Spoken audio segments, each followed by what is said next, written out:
महाभारत में श्री कृष्ण ने बताया था कलियुग का हाल।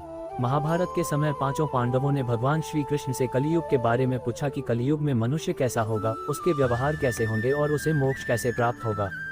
इन्हीं प्रश्नों का उत्तर देने के लिए भगवान श्री कृष्ण कहते हैं, तुम पांचों भाई वन में जाओ और वह कुछ भी दिखे वह आकर मुझे बताओ, मैं तुम्हें उसके बारे में बताऊंगा। पांचों भाई वन में गए।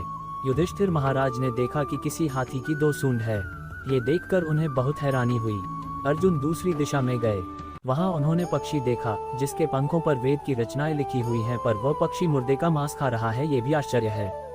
भीम ने तीसरा आश्चर्य देखा कि गाय ने बछड़े को जन्म दिया है और बछड़े को इतना चाट रही है कि बछड़ा लहूलुहान हो जाता है। सहदेव ने चौथा आश्चर्य देखा कि 6-7 कुएं हैं और आसपास के कुओं में पानी है, किंतु बीच का कुआं खाली है।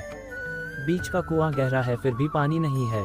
पांचवें भाई नकुल ने भी एक अद्भुत दृश्य देखा कि एक पहाड़ के ऊपर से एक बड़ी शिला लुढ़कती लुढ़कती आती है और कितने ही वृक्षों से टकराई पर उन वृक्षों के तने उसे रोक न सके। कितनी शिलाओं के साथ टकराई पर वह रुक न सकी।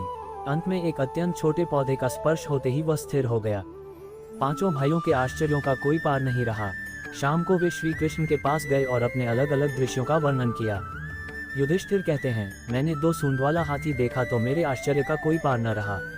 तब श्री कृष्ण ने कहा कि कलियुग में ऐसे लोगों का राज्य होगा जो दोनों ओर से शोषण करेंगे, बोलेंगे कुछ और करेंगे कुछ। ऐसे लोगों का राज्य होगा, इससे तुम पहले राज्य कर लो। अर्जुन ने देखा कि पक्षी के पंखों पर वेद की ऋचाएं लिखी हुई हैं और पक्षी मुर्दे का मांस खा रहा है। इसी प्रकार कलियुग में ऐसे लोग रहेंगे जो बड़े बड़े पंडित और विद्वान कहलाएंगे, किंतु वे यही देखते रहेंगे कि कौन सा मनुष्य मरे और हमारे नाम पर संपत्ति कर जाए। संस्था के व्यक्ति विचारेंगे कि कौन सा मनुष्य मरे और संस्था हमारे नाम से हो जाए। हर जाति धर्म के प्रमुख पद पर बैठे विचार करेंगे कि कब किसका श्राद्ध है। चाहे कितने भी बड़े लोग होंगे किंतु उनकी दृष्टि तो धन के ऊपर ही रहेगी। भीम ने तीसरा आश्चर्य देखा कि गाय अपने बछड़े को इतना चाटती है बछड़ा लहूलुहान हो जाता है। कलियुग का आदमी शिशुपाल हो जाएगा। बच्चों के लिए इतनी ममता करेगा कि उन्हें अपने विकास का अवसर ही नहीं मिलेगा। किसी का बेटा घर छोड़कर साधु बनेगा तो हजारों व्यक्ति दर्शन करेंगे, किंतु यदि अपना बेटा साधु बनता होगा तो रोएंगे कि मेरे बेटे का क्या होगा। इतनी सारी ममता होगी कि उसे मोहमाया और परिवार में ही बांध कर रखेंगे और उसका जीवन वहीं खत्म हो जाएगा। अंत में बेचारा अनाथ होकर मरेगा। वास्तव में लड़के तुम्हारे नहीं हैं, वे तो बहुओं की अमानत हैं। लड़कियां जमाइयों की अमानत हैं और तुम्हारा ये शरीर मृत्यु की अमानत है। तुम्हारी आत्मा परमात्मा की अमानत है। सहदेव ने चौथा आश्चर्य ये देखा कि 5-7 भरे कुओं के बीच का कुआं एकदम खाली। कलियुग में धनाढ्य लोग लड़के लड़की के विवाह में, मकान के उत्सव में, छोटे बड़े उत्सवों में तो लाखों रुपए खर्च कर देंगे, परंतु पड़ोस में ही यदि कोई भूखा प्यासा होगा तो यह नहीं देखेंगे कि उसका पेट भरा है या नहीं। दूसरी ओर जश्न, मौज मस्ती में, शराब, फैशन में पैसे उड़ाएंगे, किंतु किसी के 2 आंसू पोंछने में उनकी रुचि न होगी और जिनकी रुचि होगी उन पर कलियुग का प्रभाव नहीं होगा, उन पर भगवान का प्रभाव होगा। पांचवा आश्चर्य ये था कि एक बड़ी चट्टान पहाड़ पर से लुढ़की।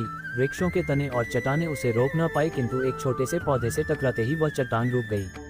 कलियुग में मानव का मन नीचे गिरेगा, उसका जीवन पतित होगा। ये पतित जीवन धन की शिलाओं से नहीं रुकेगा, न ही सत्ता के वृक्षों से रुकेगा, किंतु हरिनाम के एक छोटे से पौधे से, हरि कीर्तन के एक छोटे से पौधे से मनुष्य जीवन का पतन होना रुक जाएगा।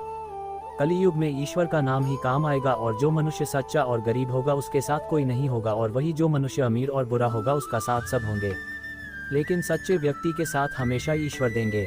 महाभारत में श्री कृष्ण ने बताया था कलियुग का हाल।